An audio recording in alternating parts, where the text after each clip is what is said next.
দুজন ফেরেশতা মাথার দিক থেকে আসবেন, আসতে চাইবেন, সালাত বলবে এখান দিয়ে আসা যাবে না, এদিক দিয়ে আসা যাবে না। ডান দিক দিয়ে আসতে চাইবেন, এদিক দিয়ে আসা যাবে না। বাম দিক দিয়ে আসতে চাইবেন, যাকাত বলবে এদিক দিয়ে আসা যাবে না। পায়ের দিক দিয়ে আসতে চাইবেন, আমলগুলো বলবে এদিক দিয়ে আসা যাবে না। তখন যাই হোক তারা আসবেন। এটা কথা কি? এটা কথাটা হচ্ছে যে সালাতের গুরুত্ব, সে সালাত আদায় করেছে, সে আমার হক আদায় করেছে, আমি তার পক্ষে আছি, পক্ষে বোঝাচ্ছে।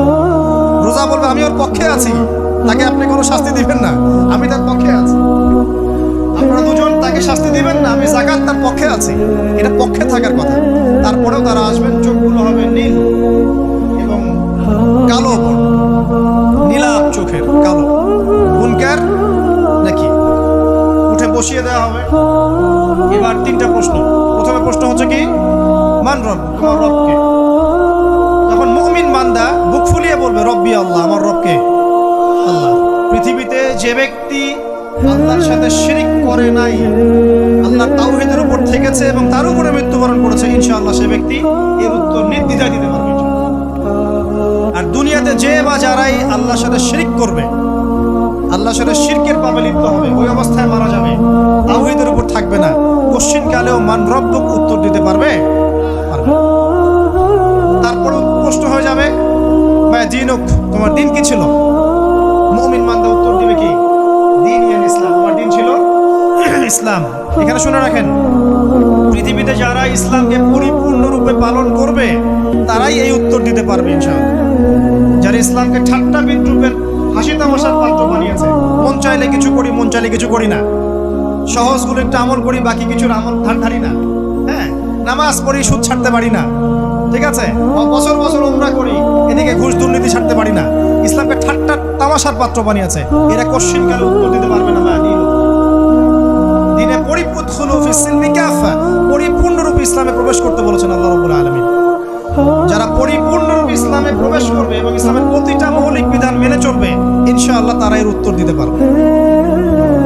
এরপরে আসবে দ্বিতীয় প্রশ্ন। নবী সাল্লাল্লাহু আলাইহি ওয়াসাল্লামকে দেখানো হবে, যখন দেখানো হবে তখন সূর্য যখন ডুবে যায়, যে দৃশ্যটা আমরা দেখতে পারি না, ওই দৃশ্যটা ভেসে উঠবে এবং মুমিন বান্দা অস্থির হয়ে যাবে, বলবে আমাকে ছেড়ে দাও, আমি নামাজ পড়বো। সুবহানাল্লাহ। তার কারণ তার কাছে মনে হবে যে আসরের ওয়াক্ত হয়ে গেছে, আসরের ওয়াক্ত হয়ে গেছে, আসরের ওয়াক্ত চলে যাচ্ছে, আমাকে নামাজ পড়তে হবে। চিন্তা করেছেন? ওই যে একটা হাদিস আছে না, যে 7 শ্রেণীর মানুষকে আল্লাহ রাব্বুল আলামিন আরশের ছায়ায় ছায়া দিবেন, তার মধ্যে এক শ্রেণীর মানুষকে যার অন্তর মসজিদের সাথে ঝুলে থাকে, তার মন মসজিদের সাথে ঝুলে ছিল, এই সূর্য ডুবে গেল বলে আমাকে ছেড়ে দাও, আমি নামাজ পড়তে যাব। তখন ফেরেশতারা বলবেন তোমাকে নামাজ পড়তে দেয়া হবে, তবে তার আগে তুমি এর উত্তর দাও। কি উত্তর? এই ব্যক্তির দিকে তাকাও। তখন নবী সাল্লাল্লাহু আলাইহি ওয়াসাল্লামকে দেখানো হবে, সাল্লাল্লাহু আলাইহি ওয়াসাল্লাম দরুদ পড়বেন, বলা হবে যে এই ব্যক্তির সম্পর্কে তোমার কি ধারণা? মান হাযা রাজুলু বুইসা ফিকুম, এই ব্যক্তি কে, যাকে তোমাদের কাছে পাঠানো হয়েছে? কোন ব্যক্তি নির্দ্বিধায় বলে দিবে যে তিনি হচ্ছেন আমার নবী মুহাম্মদুর রাসূলুল্লাহ সাল্লাল্লাহু আলাইহি ওয়াসাল্লাম। দেখুন, পৃথিবীতে যে বা যারাই নবী সাল্লাল্লাহু আলাইহি ওয়াসাল্লামের সুন্নতের উপর আমল করবে, ইনশাআল্লাহ সে তার উত্তর দিতে পারবে। দুনিয়াতে যারা নবীর সুন্নতের 5 পয়সা পরোয়া করছে না, তার আদর্শের 5 পয়সা দাম দিচ্ছে না, তারা কোশ্চিন কালে উত্তর দিতে পারবে। নাম হতে পারে আব্দুর রহমান, আব্দুর রহিম, নবীর সুন্নতের ধার ধারে না, তারা উত্তর দিতে পারবে। নবীর সুন্নতের গুরুত্ব কত গভীর, এটা আমাদেরকে এখান থেকে বুঝতে হবে। তাই প্রিয় যুবক ভাইরা, মুসলিম ভাইরা, আমাদের জীবনটাকে নবীর আদর্শ এবং সুন্নতে ঢেলে সাজাতে হবে। সকাল থেকে সন্ধ্যা পর্যন্ত প্রতিটা কাজ করবো কার তরিকায়? রাসূলের তরিকায়। নামাজ পড়বো তার তরিকায়, রোজা, সিয়াম, হজ, যাকাত, আমল, মুআমালাত, আখলাক সব কার তরিকায়? নবী সাল্লাল্লাহু আলাইহি ওয়াসাল্লামের তরিকা অনুযায়ী ইনশাআল্লাহ। আল্লাহ পাক তৌফিক এনায়েত করুন, আমিন। এবার ফেরেশতা দুজন জিজ্ঞাসা করবেন অবাক হয়ে, তুমি কিভাবে এটা জানলে? তুমি কিভাবে এই 3টা প্রশ্নের উত্তর দিতে পারলে?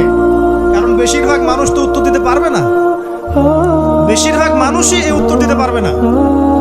কারণ কিয়ামতের মাঠে 1999 জন মানুষ জাহান্নামে যাবে। তো এটা কঠিন পরীক্ষা।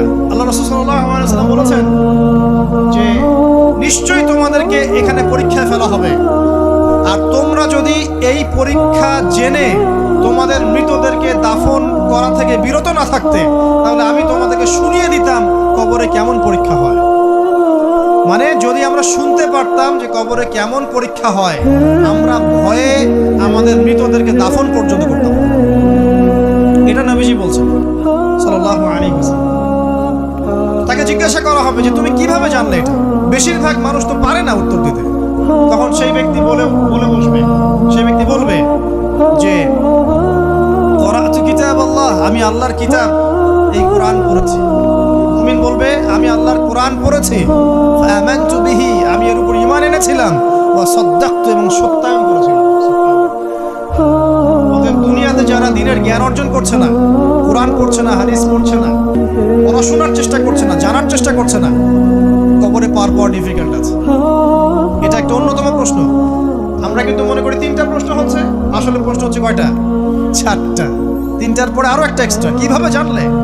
তখন উত্তর দিচ্ছে আমি আল্লাহর কিতাব পড়েছি, ঈমান এনেছি, সত্যায়ন করেছি।